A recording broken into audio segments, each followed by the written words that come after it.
Buenas tardes, estamos en Cadena Joven en Canal Filosofía. Esta tarde estamos con nada más y nada menos que el mismísimo Friedrich Nietzsche. Un placer estar en Canal Filosofía para responder las dudas que os surjan. Bueno, para empezar, háblenos un poco de su trepidante vida. Mi vida. Buf. Nací en el año 1844 en Rocken, Sajonia. Mi padre, abuelos y bisabuelos habían sido pastores protestantes o profesores de teología. A los 20 años estudié teología y filología y al año siguiente me trasladé a Leipzig para centrarme más que nada en los estudios de filología clásica. En esta época mi salud me provocaba algunos problemillas. A los 24 años fui nombrado profesor de filología, donde impartí clases durante 10 años hasta que en 1879 renuncié a la cátedra. Los motivos fueron problemas de salud. Por otro lado, mis opiniones creadas en la universidad generaron un ambiente hostil. Además, no se me había permitido canjear la cátedra de filología por otra de filosofía, que era lo que quería enseñar. A finales de 1869 manifesté signos evidentes de locura y fui internado en una clínica, para posteriormente ingresarme en una casa de salud. Después, mi madre se hizo cargo de mí y a su muerte lo hizo mi hermana. Pero esto es solo una faceta de mi vida. Tuve gran amistad con Richard Wagner, a quien admiré profundamente, a pesar de que con el tiempo me decepcionó y rompimos nuestra relación. Estaba dotado de una sensibilidad refinada y de un gusto artístico exquisito, que me permitieron disfrutar de la música y de la lectura. Es más, compuse e interpreté piano. Autores que me provocaron mucha admiración fueron Heráclito, un filósofo griego de la antigüedad, y Schopenhauer, un filósofo alemán de mi época. Por otra parte, mis obras han sido valoradas positivamente por la fuerza de su lenguaje, por la belleza de sus imágenes y por las metáforas y símbolos que utilizo en ellas. En mi vida hay luces y sombras. Quizá predominen estas últimas, pero son mías. Son mi vida y, como te he dicho antes, decir sí a la vida es decir sí a todo, tanto a lo bueno como a lo malo. Vaya, qué interesante. Bueno, después de saber un poco de su historia, háblenos de su pensamiento. Usted ha sido siempre enemigo de los sistemas y considera la voluntad del sistema como una falta de honestidad. ¿Cómo se puede sistematizar un pensamiento enemigo de los sistemas? Tiene usted razón, jovencita. Mi obra es enemiga de los sistemas. Ya lo dije, desconfío de todos los sistemáticos y me aparto de sus caminos. Pero al hablar de esto me refiero a aquellas filosofías que no tienen en cuenta la vida y sus exigencias, y lo que hacen es intentar forzarla para que discurra por unos caminos que lo que buscan es conservar el tipo de vida que sus creadores viven. Uno de los instrumentos más útiles para evitar caer en esta trampa que nos tienden los sistemas fue comunicar mi pensamiento mediante aforismos.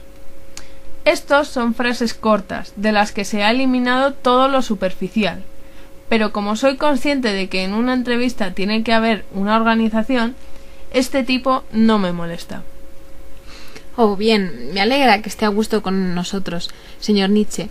Hay un aspecto de su pensamiento que nos inquieta bastante, y es su fehaciente afirmación de que la verdad no existe. Por favor, ¿nos puede explicar cómo llegó a esa conclusión?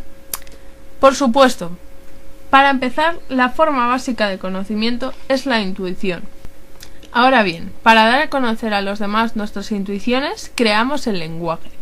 Pero, ¿es el lenguaje una expresión adecuada de la realidad?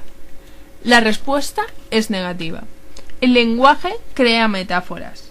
La intuición originaria queda oculta tras la palabra que pretende ser su imagen. Es el primer falseamiento. El consenso que dio origen a este lenguaje se creó como parte del pacto primitivo que llamaron contrato social, aunque a mí me gusta más llamarlo tratado de paz.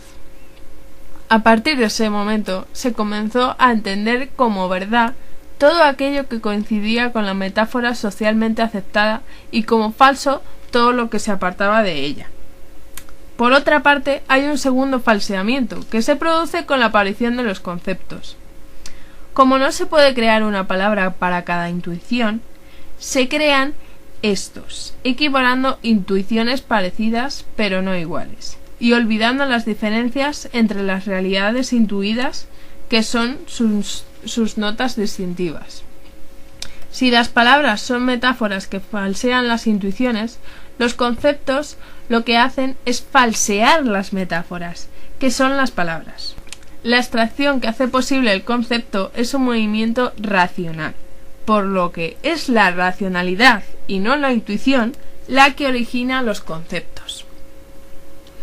Entonces, ¿cuál es el proceso para conocer la realidad? Pues algunos filósofos han tomado los conceptos como representaciones de la realidad. Por eso les acuso de manejar momias conceptuales. Es decir, niegan el cambio y fundamentan su pensamiento en los conceptos más abstractos, en los más vacíos de realidad. De esta manera, la filosofía ha hecho depender toda la realidad del concepto más vacío y más falso: Dios. El objetivo de la filosofía no puede ser otro que el de favorecer e intensificar la vida. Lo indispensable para la vida no es la verdad, sino la no verdad, en forma de ficciones conceptuales y discursivas. La filosofía tiene que tratar de encontrar unas ficciones que favorezcan e intensifiquen la vida. Intensificar la vida. Vida. ¿Nos puede definir la vida? Desde su punto de vista, claro. La vida no se puede definir, porque se escapa a todo concepto. El único recurso que tenemos es descubrir sus manifestaciones en la naturaleza y en la cultura, convirtiéndose así en símbolos que se pueden valorar. Una de las etapas históricas que permite acceder mejor a la comprensión de la vida es la tragedia griega, que supuso la fusión de las dos dimensiones que posee siempre el arte: el equilibrio, representada por Apolo, y la aniquilación de la conciencia, representada por Dionisios. Ambos dioses simbolizan fuerzas contrarias. La grandeza de la tragedia griega reside en haber sabido sintetizar estas dos fuerzas creadoras opuestas sin negar ninguna de ellas. Bien, después de haber comprendido su postura, a los oyentes les gustaría saber si usted cree en Dios. Me sorprende que me haga esa pregunta después de haber comprendido mi pensamiento, pero la contestaré.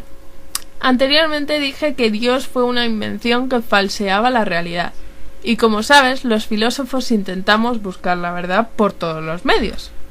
Así que, por estas razones que te doy, niego totalmente su existencia. ¿Qué opinan de usted? Pues...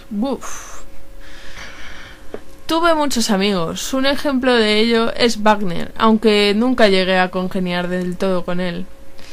Ahí precisamente me di cuenta de mi personalidad.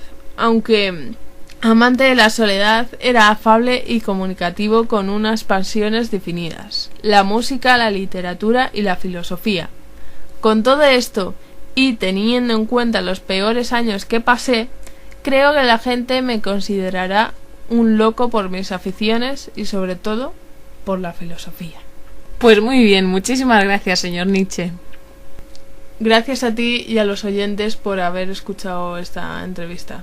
Buenas tardes.